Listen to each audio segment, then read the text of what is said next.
Vous êtes-vous déjà demandé s'il existait une planète là-bas à des années-lumière où nous pourrions vivre? Une planète pas si différente de la Terre avec de l'eau liquide et peut-être même de la vie. Eh bien, cette planète existe et s'appelle 2700D. C'est incroyable. Avons-nous vraiment une planète sœur perdue quelque part? Dites-moi plus. Imaginez un monde un peu plus grand que le nôtre, en orbite autour d'une étoile plus petite et plus froide que le Soleil. C'est 700D. Son rayon est environ 1,27 fois celui de la Terre. Si on compare, imaginez un ballon de basket représentant 700D et un ballon de volley représentant notre planète. La différence n'est pas abyssale, mais elle est significative. Je vois. Et qu'est-ce que cela signifie que son étoile soit plus petite et plus froide? Cela signifie que, bien qu'étant plus proche de son étoile que la Terre du Soleil, 700D reçoit environ 86% de l'énergie que nous recevons. Cette différence d'énergie reçue est cruciale car elle affecte directement la température de la planète et, par conséquent, son potentiel à abriter de l'eau liquide à sa surface. Alors c'est comme si elle était dans une zone tempérée, ni trop chaude ni trop froide. Exactement. 700D se trouve dans la zone habitable de son étoile, ce qui signifie qu'elle pourrait théoriquement avoir de l'eau liquide à sa surface. Et comme nous le savons, l'eau est essentielle à la vie telle que nous la connaissons. Bien sûr, être dans la zone habitable ne garantit pas automatiquement l'existence d'eau liquide. L'atmosphère de la planète joue un rôle fondamental. Et que savons-nous de son atmosphère? Est-elle similaire à la nôtre? C'est la grande question. Nous n'avons pas encore d'informations directes sur la composition atmosphérique de 2700D.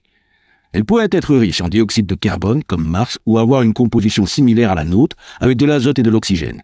Elle pourrait même être une planète entièrement recouverte d'océans, avec une atmosphère dense de vapeur d'eau. Les possibilités sont nombreuses, et chacune d'entre elles aurait un impact dramatique sur le climat et l'habitabilité de la planète. C'est comme une boîte de surprises. Et comment cette planète a-t-elle été découverte? 700D a été découvert par le satellite TESS de la NASA, qui recherche des exoplanètes en utilisant la méthode du transit. Cette méthode consiste à observer de petites diminutions de la luminosité d'une étoile lorsqu'une planète passe devant elle, bloquant une partie de sa lumière. Imaginez une minuscule poussière passant devant une ampoule géante. C'est en gros ce que fait TESS. Quelle ingéniosité! Et combien de planètes possède ce système 2700? Le système 2700 compte 3 planètes connues. 2700B, CD. 2700B est une planète rocheuse de la taille de la Terre qui orbiterait près de son étoile, avec une période orbitale de moins d'1 jour. 2700C est une géante gazeuse, similaire à Neptune, qui orbite plus loin. Et enfin, 2700D, la planète dont nous parlons, est la plus éloignée et la seule qui se trouve dans la zone habitable. Je comprends. Donc 2700D est le gros lot du système. Mais à quelle distance se trouve-t-il de nous? 2700D se trouve à un peu plus de 100 années-lumière dans la constellation de Dorado. Cela signifie que la lumière que nous voyons de cette planète a mis plus d'1 siècle pour nous parvenir. Pour mettre cela en perspective, si nous pouvions voyager à la vitesse de la lumière, il nous faudrait plus de 100 ans pour y arriver. Waouh! C'est énorme. Et quelle est la différence entre une année sur 2700D et sur Terre? Une année sur 2700D dure environ 37 jours terrestres.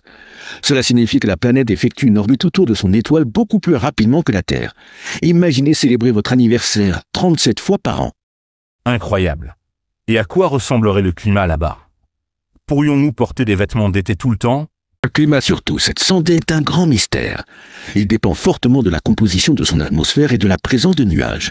Les modèles climatiques suggèrent qu'il pourrait s'agir d'une planète avec des océans et une atmosphère riche en dioxyde de carbone, ce qui la rendrait plus chaude que la Terre. Cependant, il pourrait aussi s'agir d'une planète plus froide et sèche, semblable à Mars. Nous avons besoin de plus d'informations pour déterminer à quoi ressemblerait le climat là-bas. Et quel type de vie pourrait exister sur 2700D? Pourrions-nous trouver de petits hommes verts? La possibilité de vie sur 2700D est l'une des questions les plus passionnantes. Si la planète a de l'eau liquide et une atmosphère stable, elle pourrait abriter des micro-organismes ou même des formes de vie plus complexes. Cependant, il est important de se rappeler que nous n'avons toujours pas de preuves directes de vie sur une exoplanète. La recherche de vie extraterrestre est un processus long et complexe qui nécessite beaucoup de recherche et de technologies avancées. Alors, de quoi avons-nous besoin pour en savoir plus sur 2700D? Nous avons besoin de télescopes plus puissants qui peuvent analyser la lumière qui se filtre à travers l'atmosphère de 2700D lorsqu'elle passe devant son étoile. Cela nous permettrait de déterminer la composition de son atmosphère et de rechercher des signes d'activité biologique, comme la présence de gaz produits par des organismes vivants. Le télescope spatial James Webb est un outil clé dans cette recherche, mais davantage d'observations et de modèles climatiques sophistiqués sont nécessaires pour mieux comprendre cette fascinante planète. Le James Webb. Ce télescope est incroyable.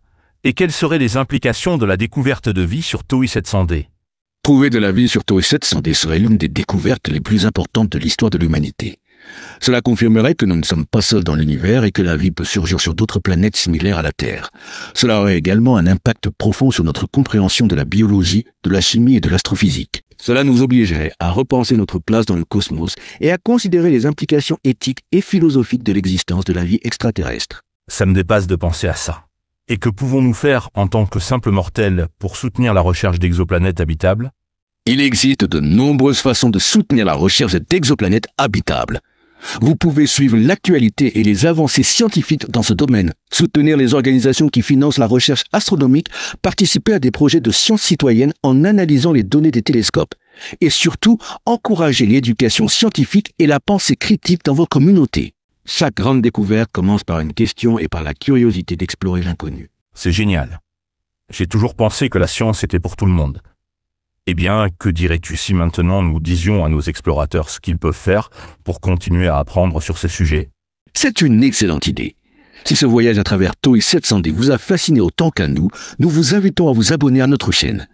Aimez cette vidéo si vous voulez que nous explorions d'autres exoplanètes et laissez vos commentaires avec des questions ou des suggestions pour de futurs sujets. Nous adorons vous lire. Exactement. S'abonner, aimer et commenter sont les meilleures façons de nous soutenir et de ne manquer aucune de nos prochaines vidéos.